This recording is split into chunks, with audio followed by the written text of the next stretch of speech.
It's the Sports Peninsula podcast coming up. We continue our coverage of the 2023 NFL Draft Prospect classes as we look at the defensive tackles. This year's class has great depth and absolute top 5 pick potential. The Detroit Lions are certainly looking to make a solid unit great to match their talented offensive line because you win in the trenches. Will the Lions take a defensive tackle at 6 or 18? We'll talk about it next. Now here's your Sports Peninsula team. Welcome, everybody, to the Sports Peninsula podcast. My name is Dave Brzezinski. Drew, it is April 11th, 2023, and we are going to be talking about the defensive tackle class of the 2023 NFL Draft. And joining me to talk about these fine prospects is first Coach Andy Shield, Marine City Mariners. Coach, how you doing today?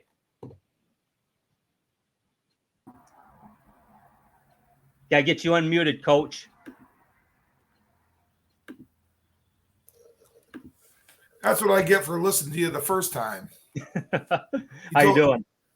Doing well. Doing well. Good. Excellent. We're also joined by Detroit's finest, Justin Merriquin. Justin, how you doing? Pretty good. We had some movement today in our Lions organization as we head closer and closer to the draft. So excited to dive in and talk about this position group today. I know. I was shocked. I thought the Lions traded Calvin Johnson the way the uproar on Twitter was. And then I was looking, I rubbed my eyes and like, oh, Jeff Okudah. I get it. But I was just like, wow, I guess we got to bitch about something. So let's complain about the Okudah trade. Let's face it, guys.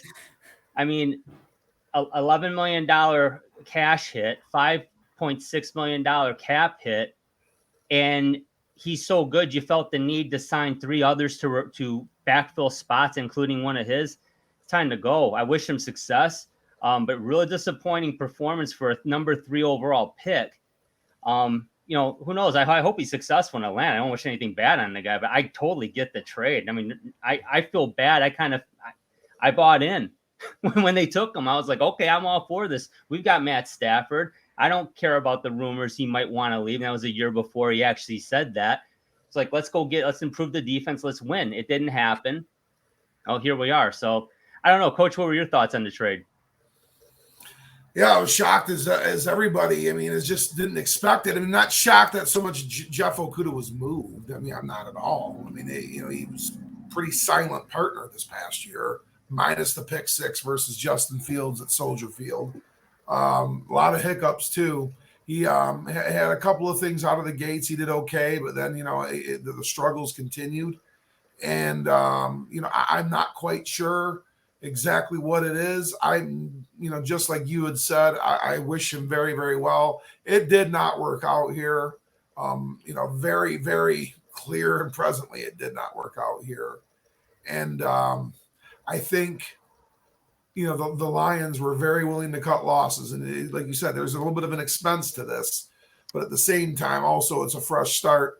And, we could replace him pretty easily in this draft. Yes, definitely. We covered those cornerbacks. So if you want to check that out, check out our channel on YouTube. We've got the cornerbacks covered. Justin, before we jump into these defensive tackles, I want to get your thoughts on the compensation. A lot of folks were bristling at over the 5th round compensation, which I kind of understand. I mean, you pick the guy 3rd overall. He's going into his 4th season. You get a 5th round pick in return. That is a bit frustrating. What were your thoughts on it? Well, the fact of the matter is that we weren't getting a 2nd or 3rd round pick. That's absolutely ludicrous. If you're a Lions fan, or if you weren't and you are not watching this team or you didn't see the later half of the season, Okudah was a rotational player. He did not start. Glenn had him jump in and out of different packages and whatnot, so there was a lot of mixing and matching. He gave him plenty of opportunities during the season, I thought, to kind of show what he's got and if he could bounce back from that injury that he had suffered. But obviously, Holmes, I'm sure, and Campbell and Aaron Glenn, the defensive coordinator, they probably all had a discussion, in-depth discussion about Jeff Okudah, and, the decision was made. So, no hard feelings. And let me remind everyone else out there that Jalen Ramsey went to the Miami Dolphins for a 3rd round pick. So who's still playing at a high level. And Okudah is, in my opinion, a long ways away from Jalen Ramsey type of playmaking ability. I wish him well in Atlanta, and I do think a change of scenery will do him well. down there. So, but just like Coach said, unfortunate that it just didn't work out here in Detroit.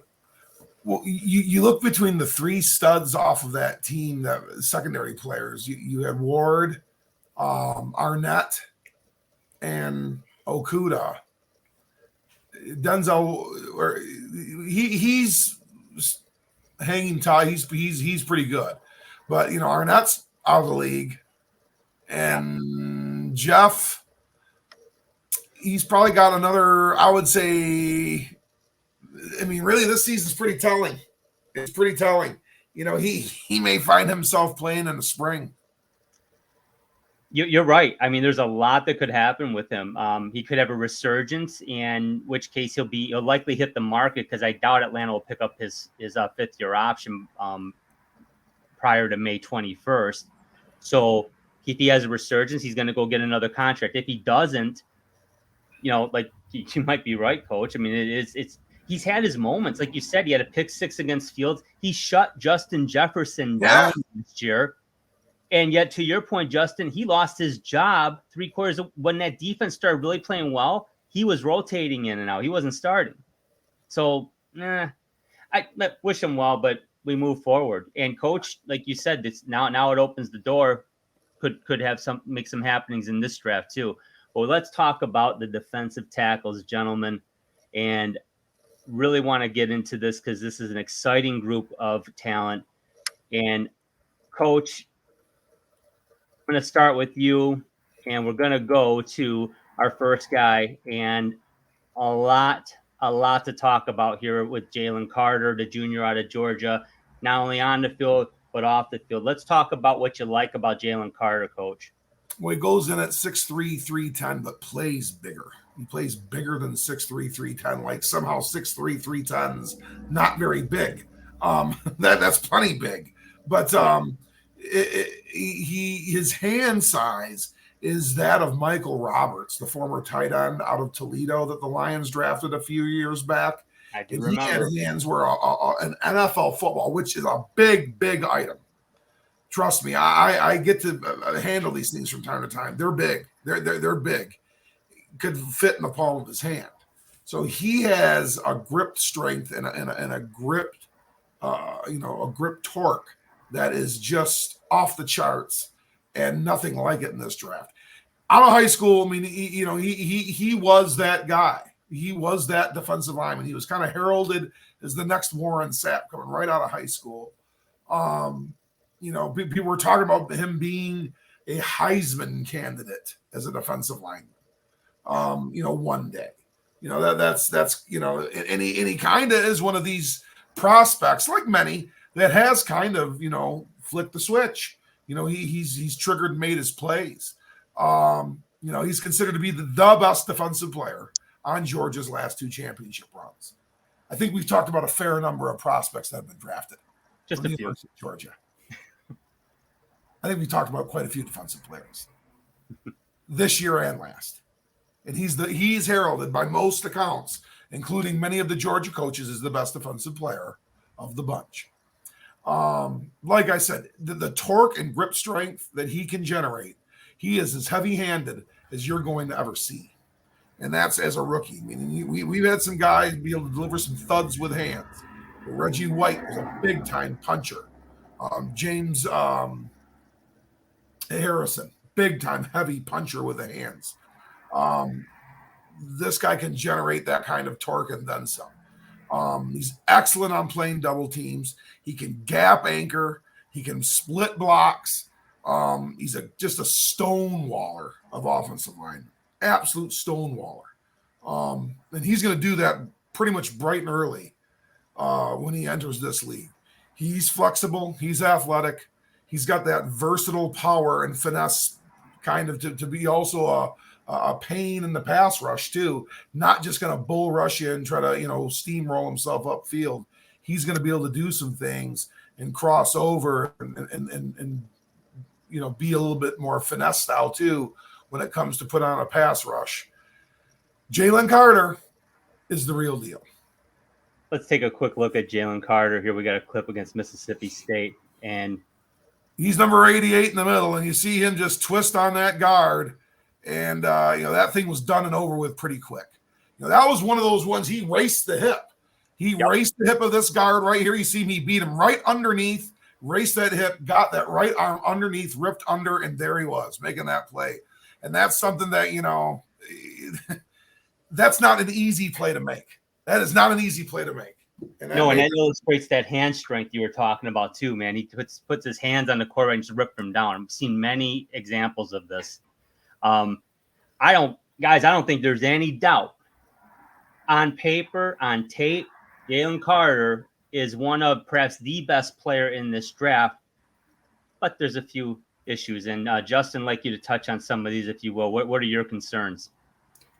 Well, the first thing that comes to mind, and we've all seen it, on the news, on ESPN and whatnot, is, the off the field issues, concerning that accident involving, a teammate of his and a girl that was tied to the football program that worked with the Georgia football team. There was some inconsistencies with that whole accident and his statements and whatnot. And, while he was at the combine in Indianapolis, a arrest warrant was put out for him. He seemed to have, cleared that up and kind of moved forward. But also, I think that affected his pro day, his Georgia pro day, where he could not even finish drills. And that's a day where, you're supposed to be in your environment. You're supposed to ball out, and it's your time to shine and to show NFL scouts and GMs and owners around the league, like, hey, I'm your guy.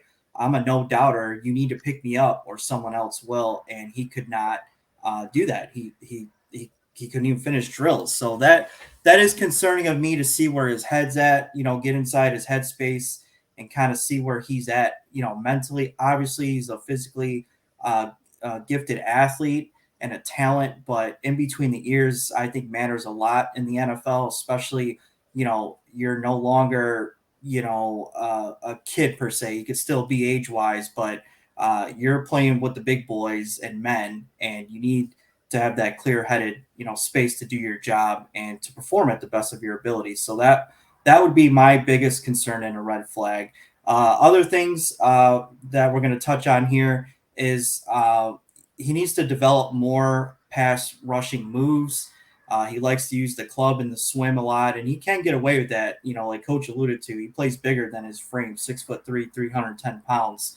But he has got to get better, and he's got to get better technically at the next level, because some of that will get shut down, and he's going to have to figure it out. And lastly, inexperience. Believe it or not, he's only a 1-year starter.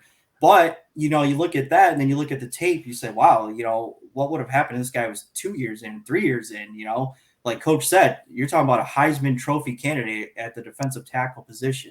But with just 1 year of starting, is that going to, kind of hurt him at the next level? I don't know.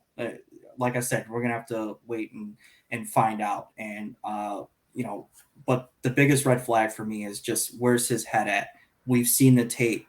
We saw the dominance, but we need to get in between the ears and just see where he's at. That's the $1 million question right now. I'm sure that's on everybody's minds going into this draft. I think Brad Holmes wishes it was only $1 million question. It's probably like a $30 million question, and that's a lot of money. Young Drew would have probably said, nope, don't need this. Older, perhaps a little bit wiser Drew. I'm thinking to myself, you know what? I'm going to trust Brad Holmes. The man has proven himself as a talent evaluator, not just a talent evaluator, but obviously an evaluator of character. I don't know Jalen Carter.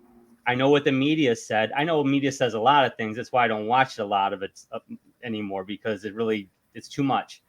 I don't want to make a judgment on anybody or anything based on a couple video clips. Now, I did see the body cam footage. That's kind of damning. Here's the deal.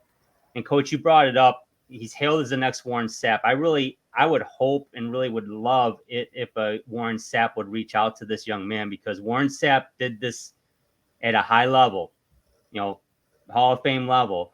But he also made a lot of mistakes in his career while he's even in college, in pros, even afterwards.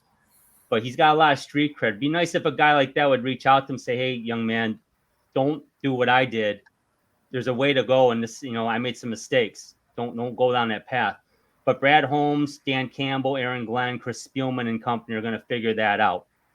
And now, that being said, guys, now I want to talk a little more about Carter because this is a big deal for the Lions here. They're at pick 6. Realistically, Arizona at 3 and Seattle at 5, likely not going quarterback, could trade out. We don't know. Widely considered that Will Anderson, the edge rusher, will go before anybody else, unless it's a quarterback. That leaves Jalen Carter and a few others. If Jalen Carter is as advertised and he says the right things and is sincere, he likely doesn't get to Detroit at 6. That's my opinion. What if he does, Coach? What are your thoughts on this? Well, if he does, he will have been vetted by all of those people that you had just mentioned. And I know I trust them more than I think I've trusted anything that the Lions have had since Chuck Schmidt and he had Ron Hughes. Ron Hughes, yep. Since that era, and Chris Spielman's a product of that era. Yes. So and we know Brad Holmes has worked for some people, and he gets it. He kind of understands it. Dan Campbell has been around the block, and he's the New Orleans Saints is one of those 5-6 franchises the last 15 years that you would say is a fairly dominant franchise. They've won the NFC South many times. They've won a Super Bowl. They have had a singular head coach, or with Dennis Allen too. Those guys have really been there for 15, 20 years. It's a true program, and that's kind of where he cut his teeth. Really, from a coaching standpoint, I would trust what they do. And with Jalen Carter, if he was to come here, yes, I mean we need to make sure that it goes right. I mean, we've had this can be a magical place for people. That this is, I know, probably goes without saying a lot of other places too, but it can really be a special place, and it can smack you square in the face too. You ask Allen Iverson in the casinos, how that went for him. we can ask Reggie Rogers how things went for him here. Mm-hmm. Among some others, Miggy who loves Detroit and didn't ever want to leave the organization, and never did. Had some struggles here, with being able to keep his nose clean. So those are legitimate concerns that Jalen Carter is just going to have to prove himself to be above, whether it's Detroit or Arizona or wherever it may be. And I don't want to keep hogging airtime. Now, let's say he does check the boxes and teams are pretty, clear on him, including the Arizona Cardinals. I don't know if you saw who Mel Kiper thinks the Lions are getting at 6. And that I would have to say is because the young man that we're talking about right now moved up the ladder. Yeah, you're absolutely right. We're not in trouble, guys. That was just some background noise there. We're okay. But no, it's a great point, Coach. Justin, I want to pose the question a little differently to you. Say Jalen Carter's there at 6 and the Lions go a different direction. What's the first thing that crosses your mind? Well, like Coach I had already said, and I agree with him, I trust Holmes and company, Spielman, Campbell. So that just tells me that, he's not the right fit.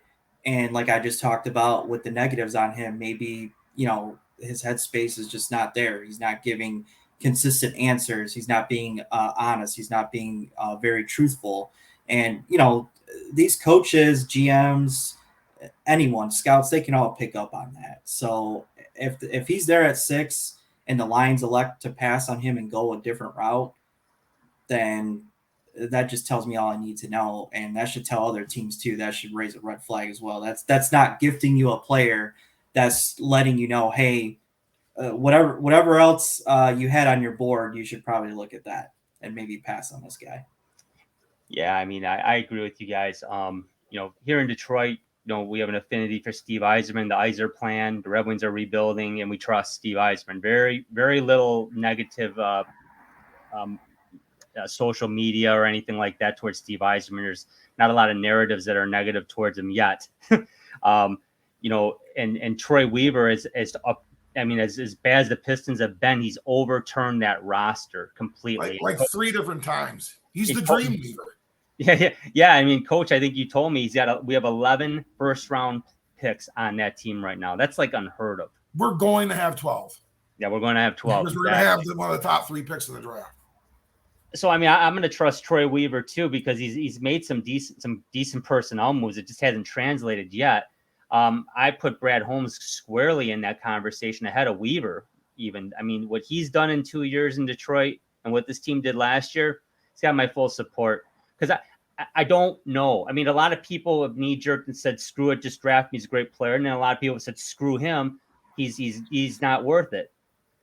None of those folks, including us, know this guy. We don't know him. I mean, we don't know him. He made a big mistake. There's no doubt about it. He looked really the accident concerns me in terms of how he portrayed his involvement in it. What really concerns me is the pro day. That was a red flag for me, big time. It's like this, and Justin, you said that was his time to shine. That if you're the most selfish, self-centered athlete on this planet, you are showing out on your pro day or at the combine, wherever it is, and to have that performance, that's concerning. Now, maybe he was just really shook up about the situation, is truly remorseful. I'm going to trust Brad Holmes on this. Not a psychologist. Just want to see the Lions do well and hope this young man has a great career. Really do. Be nice if he was in Honolulu blue and silver, but we're going to wait and see. But if he's there at 6, he's absolutely. It's all about the character, because if it's about football, I don't think he gets there. But I think he could fall there, like you said, Coach. Mel Kiper's got him there right now. Because there's a lot of where there's smoke, there's fire. We really kind of think 3 quarterbacks are going in the first 5 picks. If a trade is involved, it could be 4.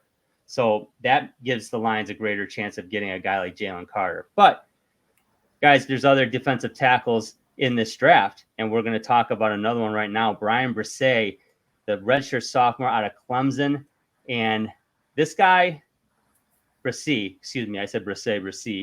forgive me. But Bryan Bresee from Clemson is a very, very solid player. He's had a first-round draft grade from late in the season. And Justin, I'd like for you to talk about what you like about Bryan Bresee. Excuse me. If I say that again, I owe you 10 push-ups, Coach. I think it's Bresee, but I don't know. I've heard Bresee too on telecast. It's Bresee. Yeah, Bresee. Yeah. This guy, I think, is a phenomenal athlete. Now, side note, in 2021, he only played the first 4 games due to an ACL injury. But aside from that, if he didn't have that injury, I think you would place him above Jalen Carter, even without the other off-the-field stuff that Carter was dealing with. Because when you roll the tape on this guy, he can play all over the defensive line. He's very fluid. I like how he kind of just slips in between offensive linemen, and he gets right in the face of the quarterback, disrupts plays. What I also like about him too is that he kind of he rushes a little bit, but then he understands play recognition, running back sweep could be headed out, east or west. I got to kick out there and cover that. He's just very physical. And when he gets off the ball, when he times that snap correctly, you better watch out, because he's going to crush that pocket all by himself. So I really like this guy, very high on him, 6'5", 300 pounds, coming out of high school. He was an outstanding recruit in both football and basketball. I mean, I think he could just do it all. Obviously, there's some caveats to his game, and hopefully, he will be 100% healthy, whoever drafts him. But overall, this guy can move. I love the way he plays the game. To me, he's a disruptor all over the defensive front. I don't think he's, your number one defensive, your nose guard tackle type of guy. I just think you can move him around depending on what team he goes to with their scheme. And I think he will be very successful at the next level. Yeah, I agree with you, Justin. Let's take a quick look here at Bryan Bresee. Talking about that dominance. Look at that. Just Strong. Flying right off the ball. Real good squeeze step right there. You can see that he's kind of lined up, head up guard there. And, he didn't come up field and just, try to blow the thing up. He squeezed down, reduced the gap. Nice looking play by number 13. I think he's really good with that play recognition. If you see the film, I just love the way he plays. He rushes and then he kind of just waits because he knows, like, okay, this is something here. It's not an all out attack that I should be doing. Let me let off the gas a little bit, and it kind of works in his favor because he can blow up plays, like I said, east and west too. Yeah, exactly. And he's a very strong player. I saw a clip. I almost put it on here. It was from his high school practice. It looked like the Blind Side movie in that game. He was literally tossing this poor kid around I know what you're talking about. Like, oh my gosh. But of course the NFL is a little different, right, Coach? And there's some things that Mr. Bresee can work on. Let's talk about those. Well, he is a redshirt sophomore. He's a third-year sophomore, and he's a young third-year player. So he's still learning, and he's got to become more adaptable with his technique. Like you said, he's had an awful lot of time, throwing people around, throwing hands, kind of being physically dominant. When you can physically dominate, you can kind of do anything you want, any way you want. And that's just not going to be the way it is anymore. We saw Frank Ragnow play Jordan Davis, game 1 of the season this past year. And, he got maybe stonewalled a couple of times. Jordan Davis, outside of maybe a play, didn't do anything. And so, there's going to be some, Mr. Bresee is gonna meet his maker a few times too. He's going to get ragdolled around a little bit. And he has caught the injury bug. Justin alluded to his ACL injury that he had in 21. Durability is a concern, especially when you play the way Bryan Bresee does. He is just so physical. And he's athletic and he's long-limbed. These are things that are going to wear and tear on you a little bit. So durability could be a concern for a guy like Bryan Bresee. And, 6'5", 300, we've talked about it time and time again with edge defenders. We've talked about it with interior offensive linemen. We've talked about it with offensive tackles. When you're longer, your pad level can get high. And when your pad level gets high, you're going to lose some ground. That line of scrimmage is going to get reestablished north and south, and that's not good for a defense. So, he's going to have to, make sure he becomes a bit of an anchor too. Yeah, I couldn't agree with you more on those. What I do like, guys, about him is when I watch some other games, watch a lot of Clemson this year. He knows how strong he is, and he's one of the most patient. He reminds me of how Le'Veon Bell would run the football so patiently and wait for the hole and then hit it. This guy just kind of waits, and he waits, and as soon as the running back makes his move, boom, done, ball game.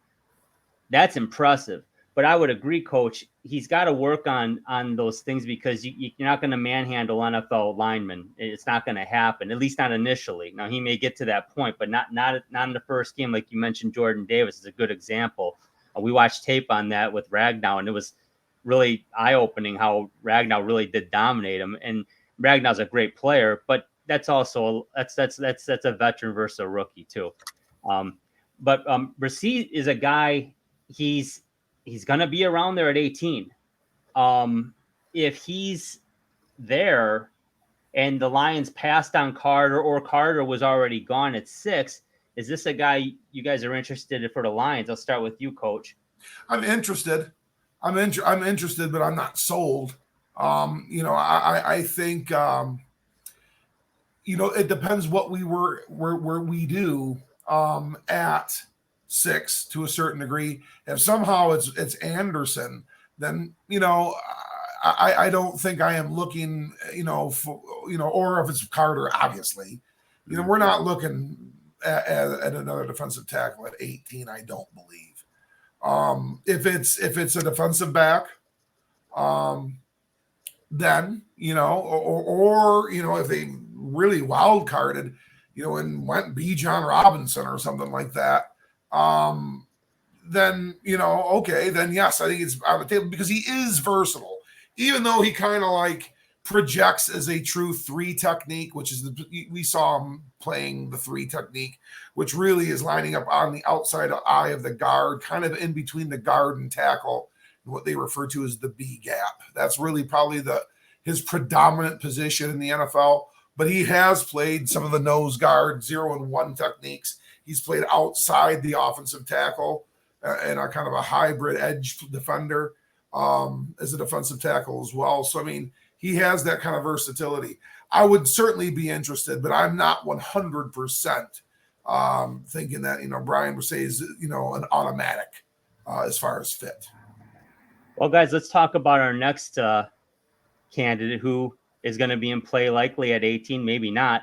And that's someone who's really come on just since right before the combine. We started hearing a lot about Calijah Kancey, the junior out of Pitt.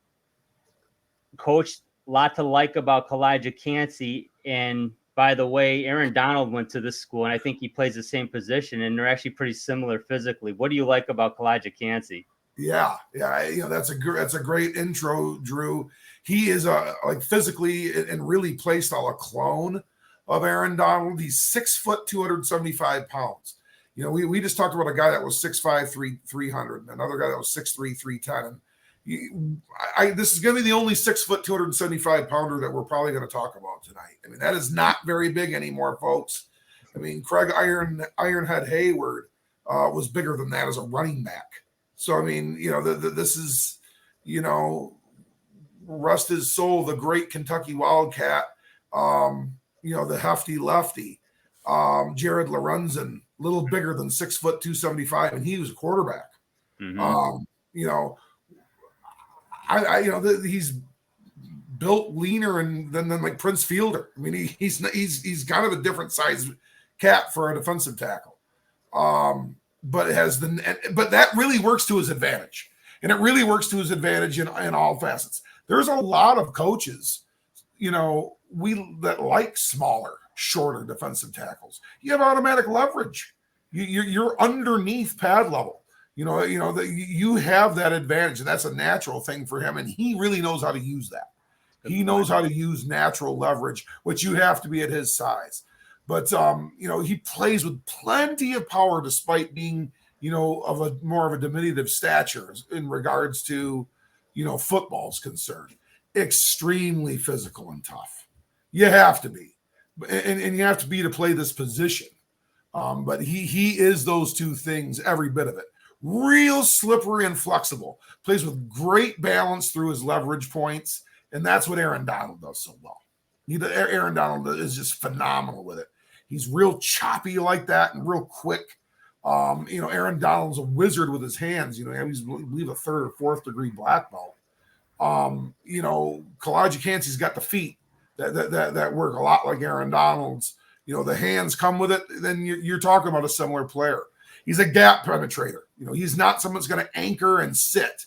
Like you said, the patience of Bresee. That's not Calijah Kancey. He's not going to do that. He is going to attack gaps and be real productive statistically.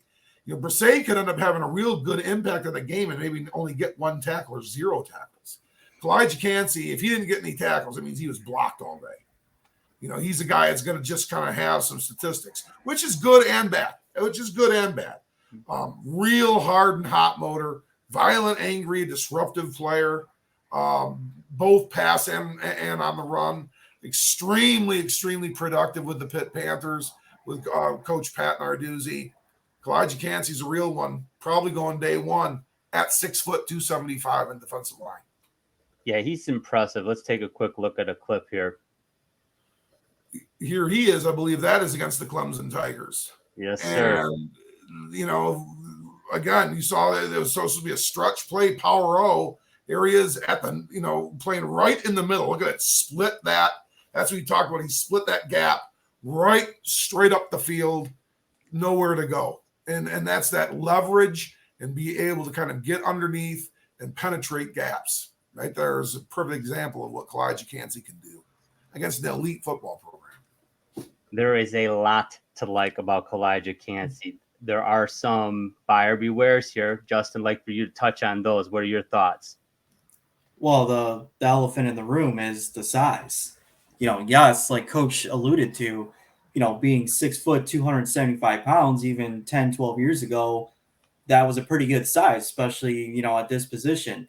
Not so much anymore. Like we just got done talking about Brzee at 6'5", 300.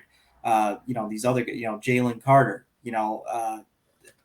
in that tape there, yeah, he was able to wiggle through there, and that was a great play. But my concern personally is he going to be able to bring that on every single play? I know he's violent, he's got the motor, and he's tough. So does everyone else, in the NFL, offense and defense.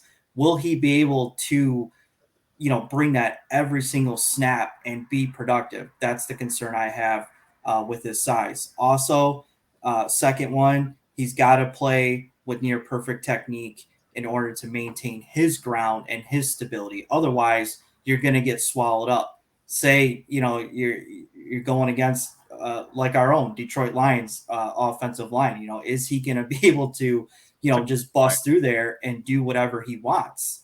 That's a big question mark. And then lastly, he might not be as talented as Carter and Brzee and these other guys that we're going to talk about. So if he's not, then what do you do with him?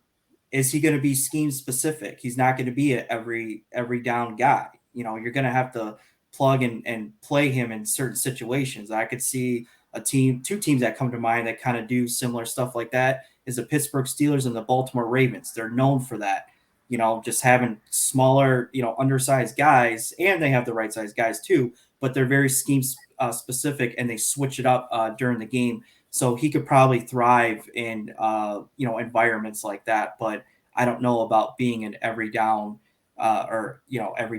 defensive tackle, but he could prove me wrong. Like Coach said, look at Aaron Donald, kind of has a similar build and he's strong as heck. So you certainly, if you're a GM, if you're Brad Holmes, you're certainly hoping he's exactly like Aaron Donald. He fits the bill. He's similar in stature, same school, same position.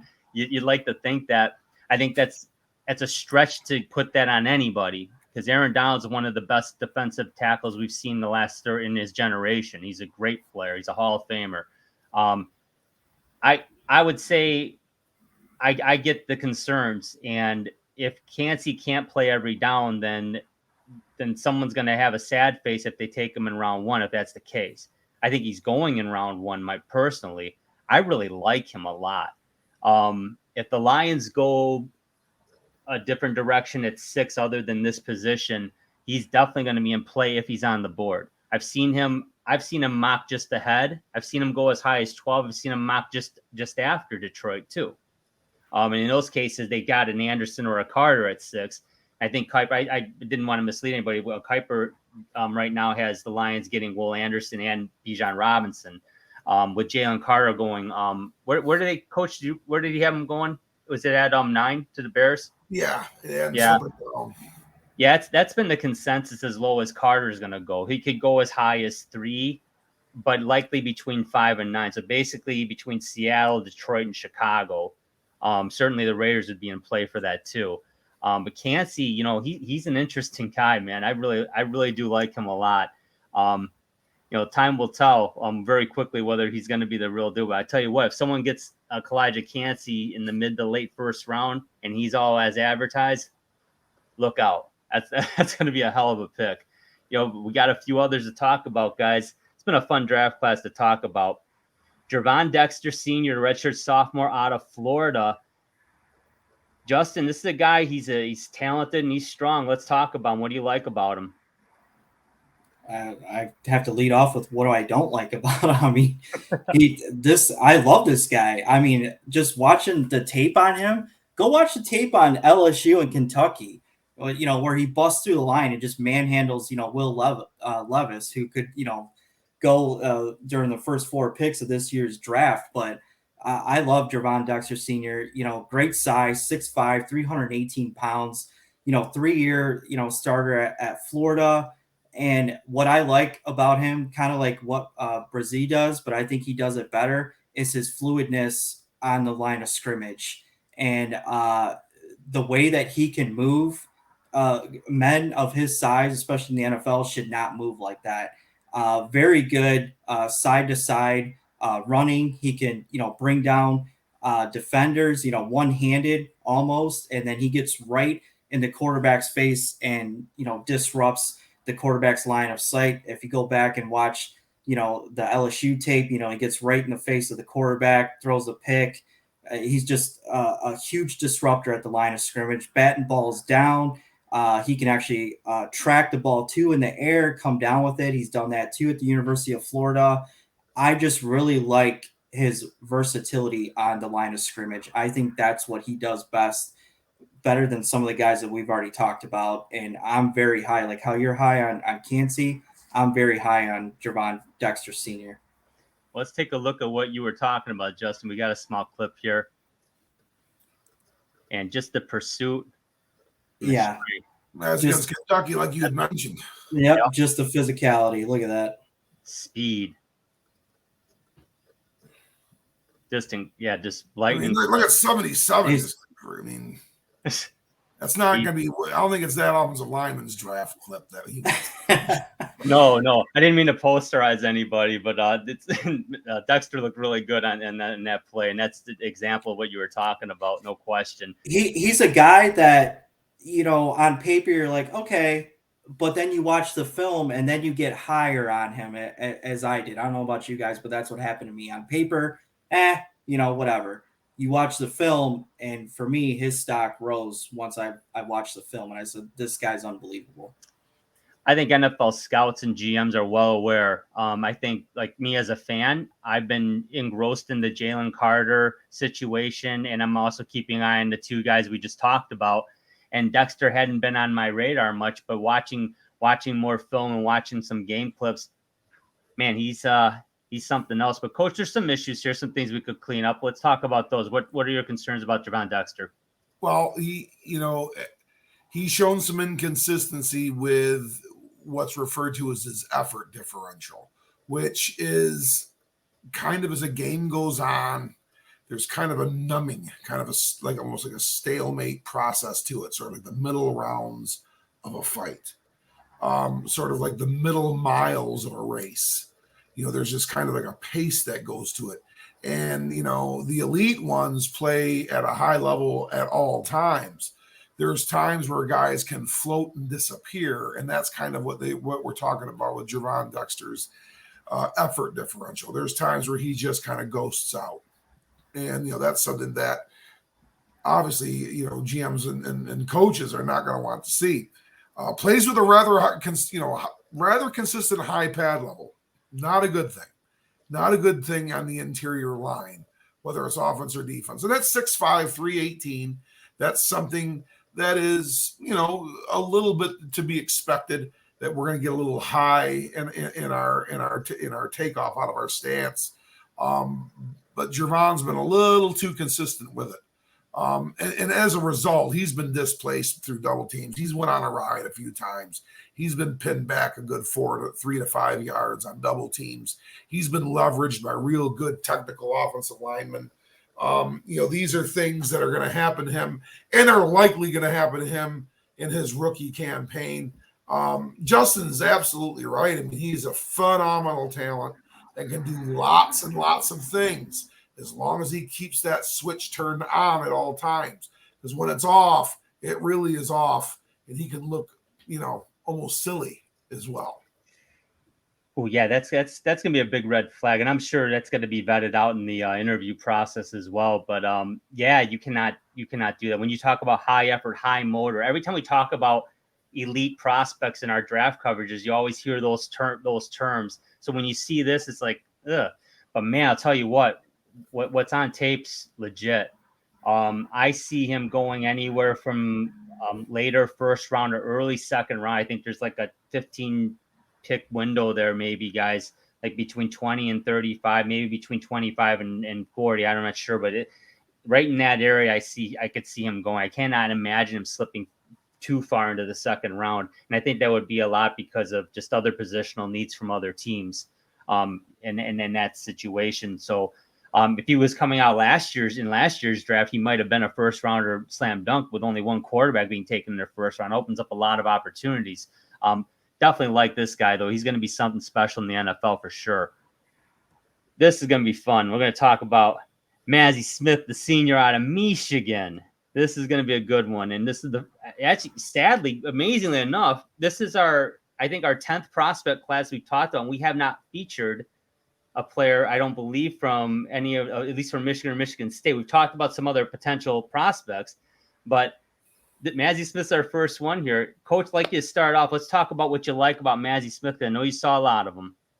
Big 4-star prospect out of East Kentwood High School in the Grand Rapids area, west side of the state, 6'3", 326.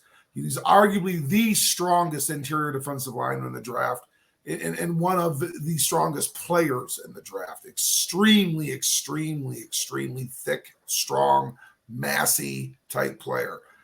Outstanding against the run. Outstanding against the run. As good of a run anchor as that is in this draft, and that includes the guys at the very, very top of the draft class. He can play the run very, very, very well. Heavy-handed, physical player. He's a stonewaller. He can just lock up an offensive lineman and just hold ground.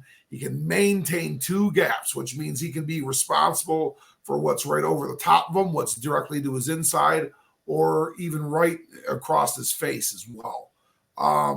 He can occupy multiple blockers. That's a testament to his strength. Just a real big, bulky, massy player that can move. This is not a kid that's just a big, thick body. He can move that body as well. Mazi Smith, to me, is a guy that if we went something like, if we got an Anderson, if we went with a Tyree Wilson, if we did something like that, Mazi Smith would be, somebody I would consider, because he's a guy that could keep blockers off Anzalone and Rodrigo, and really be a fit in that regard. Plus, he's a local guy, so it worked out pretty well for Mr. Hutchinson. So so far, yeah. So I'm a fan. I'm a fan of Mazi Smith. Let's take a look, and this clip will illustrate exactly what you talked about. Boom. And I know it's kind of a short clip, but there it is. Established a line of scrimmage. It was right there. That referee didn't have to do any moving. He just had to come out, blow the whistle, and spot the ball.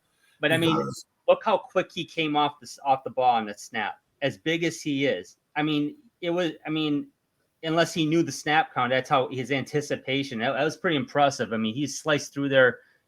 That's awesome. Mazi Smith did that all year. And there was no rooting him out either. He wasn't getting rooted out of that gap. He sifted right underneath there and held his ground. Good looking play. Hey, Justin, there are some concerns about Smith, though. Let's talk about those. What are your concerns? Yeah, they're few far in between. Right off the bat, his judgment, character concerns. He had an off the field incident, involving a firearm. He got that cleared up. I really don't point to that as too much of a red flag, but you got to look into it, especially of this magnitude of the draft and this type of player.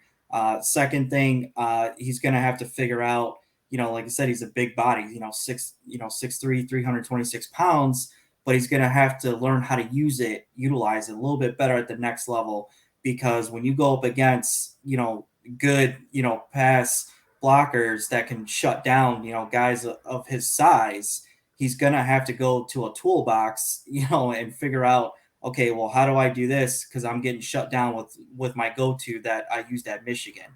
And then lastly, you alluded to, his quickness off the ball, but there are times you watch the film where he is late, and you're just like, man, if you were just half a step, faster, you would have been there, you'd have made the play. But I don't know what it is, but there are some plays where he is late with the timing and he's late off the ball. Kind of seems like the whole, defensive line is off the ball and he's not, he's still kind of getting started. But to me, not really big concerns. Even with that first one, like I said, with the off the field incident, overall, I think he's a fine prospect. I don't think he has really that much to work on, to be dominant at the next level. Yeah, I agree. That happened early in the season with the off-field stuff, and yeah, it's water under the bridge now.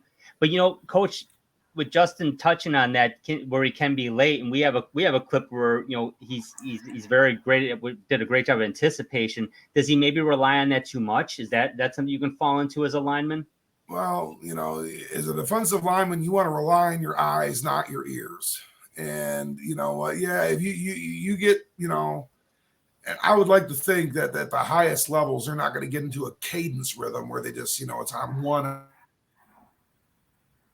every time. They're in high school, you have that. We've had that issue before, where just for whatever reason, we end up going on one every time. Before you know it, they are listening. They're you're jumping your cadence and getting great jumps off the ball, getting great get off. And yeah, you're making plays behind the line of scrimmage. Hopefully you're doing that with your eyes. Not with your ears. And it's something that you can work on. That's something that you can work on. There's going to be some different coaching techniques. I'm not sure exactly what his, where his eyes are locked into, what his movement, trigger is. But those are some certain things that can be coached, certainly. Mazi Smith, another guy, just like, talking about earlier, with, Dexter, wanted to put his name up there. Mazi Smith, bottom line, I think they're late first round grade guys, and they're likely both going late first round. I think with Smith's size and his ability to stop the run, he might be viewed as the safer pick, and he probably is in that regard. Although not the pass rush specialist that Dexter is, but Smith's got a lot of talent. I would love to see him in Detroit. I think 18 might be a little soon because there are going to be a couple other guys there probably that you would probably pull the trigger on over Smith. But I've seen him mocked to Kansas City in the last pick of the first round. I've seen that. I've seen him going to New Orleans too late in the draft too in the first round. So could be any of those spots, but he's going to land somewhere and he's probably going to be on a team where he's going to have a great opportunity to rotate in initially, maybe start. But he's going to be probably on a pretty good team right off the bat. And so that'll get his feet wet in a good way for Mazi Smith. So certainly wish him success.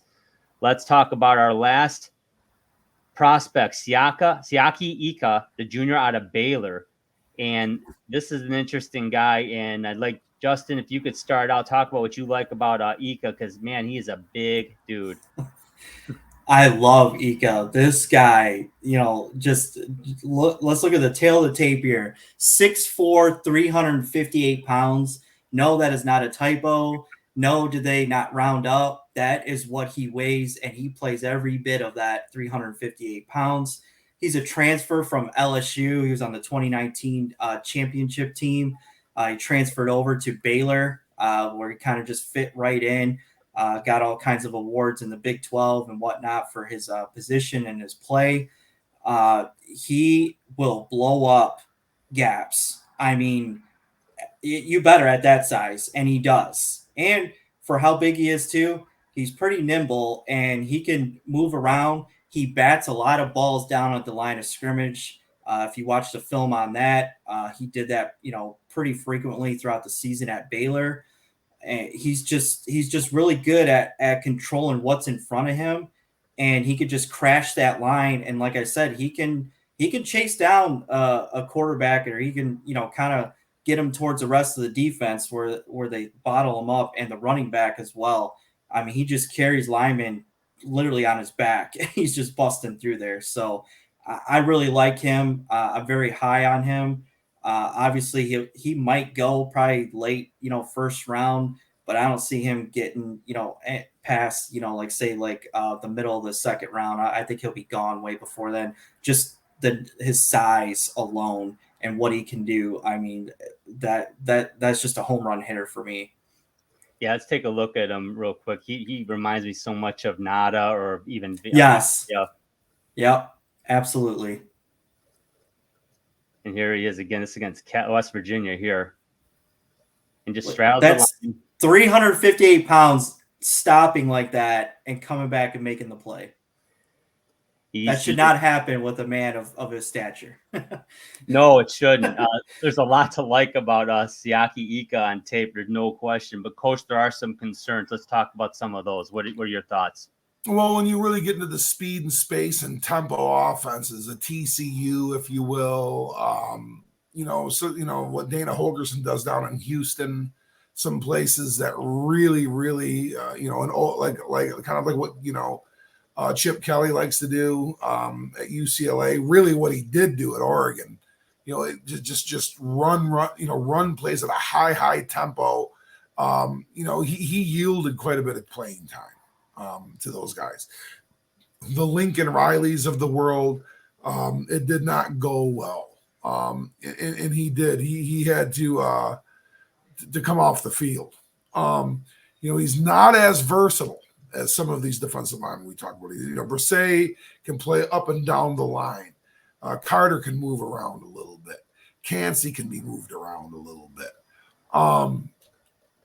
To a little lesser degree, Mazi Smith, but he can as well. He's been moved around the formation a little bit. Siaki is going to be really kind of a 0-1 technique nose guard. That's really going to be his true pedigree, I think, as an NFL player. And he gets leveraged a little bit. He's a big body. You saw him kind of straddle the line and play along it there and come back underneath and make a play there against West Virginia. Oftentimes he's hemmed in, or he gets pinned, or he gets reached, where that's, he's blocked. He can't get off the block. And, he doesn't play real long, doesn't play with what they call good levers, which is really able to kind of keep those things stretched and blocking the blocker, so to speak. As well as he protects linebackers, there's times where he gets engulfed by blockers too. Yeah, and I think that's probably what leads him to day 2 getting drafted. Now, as a niche defensive, or excuse me, a nose tackle or a defensive tackle, he is going to be a very good pro. But to your point, Coach, he's going to be limited in terms of his versatility. And yeah, he's probably going to come off the field in passing situations. If we're playing someone that's, like you said, like an LSU or Baylor or LSU when he transferred from, but any team that plays a wide open offensive style, it's going to be like, okay, we got to get some speed out there. But you got to love a guy like this in the trenches when you're trying to stop the run, because he will do so. And just to be able to compromise a couple of linemen and at least neutralize them and allow your teammates to make a play. And that's what Brisset does so well. He's able to do that. And like you said, if he's a guy that can be almost vacant on the stat sheet, but you're going to win the game.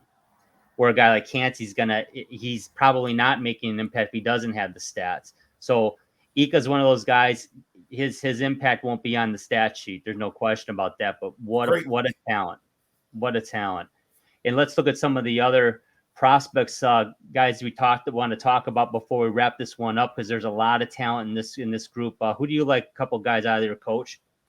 Keanu Benton is a guy that has been rumored to the Lions on day 2. 6'4", 315-pounder out of Wisconsin, one of the Big Ten's better defensive linemen. Zach Pickens, a big boy out of South Carolina, down in Columbia for the Gamecocks, 6'4", 305. Another guy that has been on draft boards for a couple of years. He yielded to stick around and stay. Just moving right down the line. DJ Dale's a 6'3", 300-pound kind of nose-type player out of Alabama. We know that the pedigree is pretty good there. And then coming back to the state of Michigan, into the Sports Peninsula, just a little bit further, north and west in East Lansing, Jacob Slade, 6'4", 315-pounder, similar size to a Keanu Benton, similar play style to Keanu Benton. He was a real good one over at Michigan State. And, I think, I think it's a draft class that's got a lot of big, thick kids in it. And some guys are going to get their opportunity. And I'm sure there's a few more that you and Justin have to look at too. Yeah, I'm curious, Justin, your thoughts. Who do you like? I like 2. First off, Gerard Clark from Coastal Carolina. big guy, 6'4", 345 pounds. Believe it or not, he was a tight end in high school. So, there are some concerns, but if he can find that nimbleness again that he once had, he could be, a very versatile disruptor at the next level. And the second guy on my list is Cameron Young out of Mississippi State, 6'3", 310 pounds, long, brute force kind of guy. He's more of a run defender, though, than a pass rusher. So if he can kind of figure out how to be a pass rusher, he will be that double-edged sword that, teams will have to deal with at the next level. Yeah, I like I think everyone you guys picked out here, Jalen Redmond does stand out to me as a day 3 gem, possibly maybe a late 3rd round, but probably a day 3 guy. But I think he's got some versatility there, and even though he's a bit undersized as well, but he's got some versatility which will help him. And I like Mustipher out of Penn State, 6'4", 326 senior. He's a difference maker. He's a guy that's going to cause problems on the line, and at times commands a double team. I like him a lot. So PJ Mustipher is a guy as a late round gem, late day 3 gem. I like him a lot. It's more, no one on this list is in my mind in terms of their talent. They all should get drafted, but as we know, there's a lot of other position groups, and there just isn't enough spots. So I mean, there may be guys on this list that don't get drafted, but they're all very capable. They'll all be on an NFL roster at the end of the day when it's all said and done. That's my view of it, but we shall see. Guys, just to wrap this one up here, great job. But let's take it back to the Lions on day 1. Justin, your thoughts? We talked about Jalen Carter at length, and we talked about Will Anderson when we talked about the edge rushers. We talked about Tyree Wilson in that same podcast. You can check that out. Some of our playlist. We have our draft content and everything together. But Justin, realistically, how critical is it that the Lions, in your mind, go defensive line on day 1 this year? I think it's very critical. This could be the turning point for the franchise. You saw what we, accomplished with Aiden Hutchinson.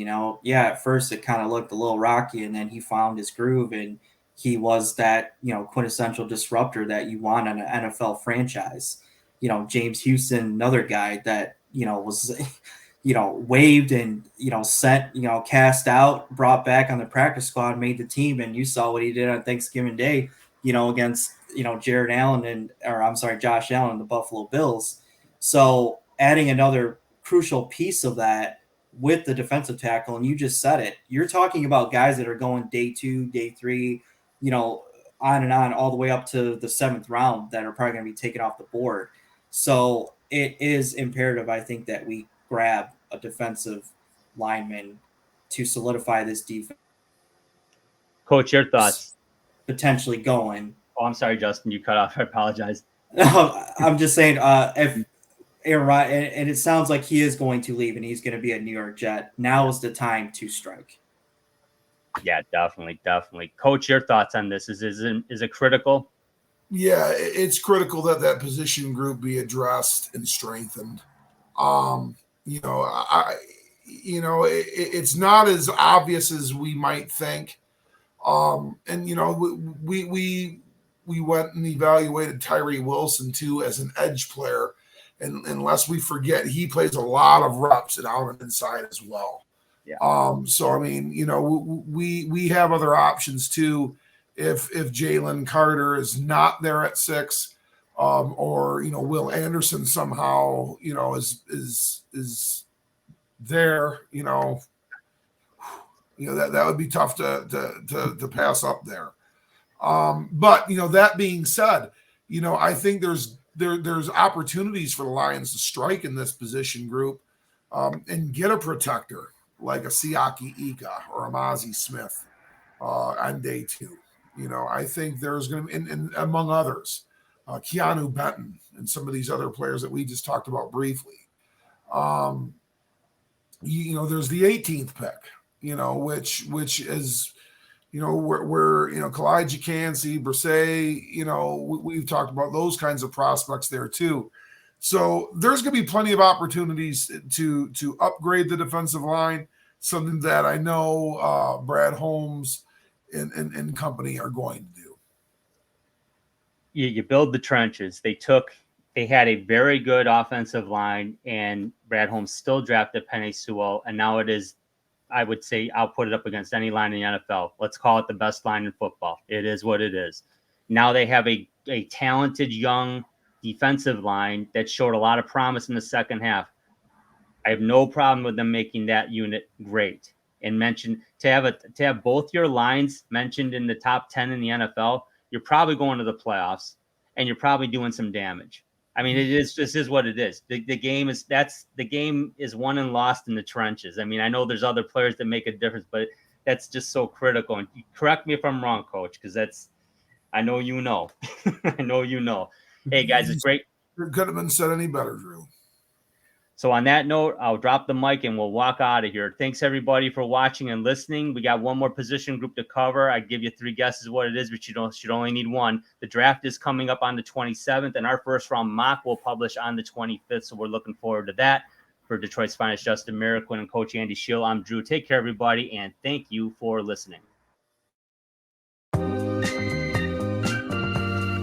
This has been the Sports Peninsula Podcast. To subscribe to the podcast, simply click the subscribe button on our YouTube channel's homepage and give us a like. You can also follow our audio podcast on multiple platforms, including Apple Podcast, Amazon Music, and Google Podcast, just to name a few. Give us a follow on Twitter. Our handle is @SportsPPodcast to check out our latest releases. Thank you again for watching and listening. Remember, when you want to hear about sports in the great state of Michigan, there is only one Sports Peninsula Podcast.